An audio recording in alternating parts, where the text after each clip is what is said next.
Левски се добра до 1-1 при гостуването си на Черно море на стадион Тича и пропусна шанса си да излезе на трето място в класирането. Така сините и Локомотив София ще продължат да се надлъгват за последната евроквота в оставащите 2 кръга до края на сезона. Първото по-сериозно положение за домакините бе в 12-та минута. Атанас Борносузов стреля от фаул, но право в стената, след което топката стигна до Адемар, който на свой ред прати в аут.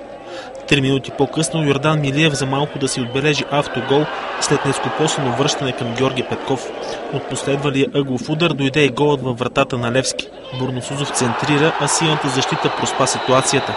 Най-добре в наказателното поле се ориентира Георги Божилов, който с глава прати топката в мрежата. Още не оттърсили се от първия гол, гостите можеха да получат втори.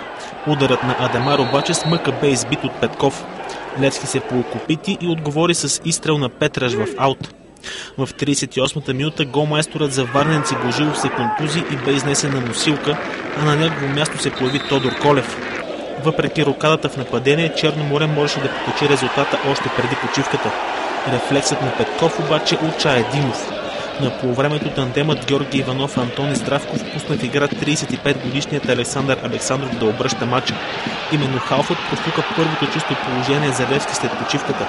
Ветеранът се освободи от защитата, но ударът му по земя мина в страни от целта. В 61-та минута Йолов получи жълт картон за симулация, след който матчът тотално се изнерви.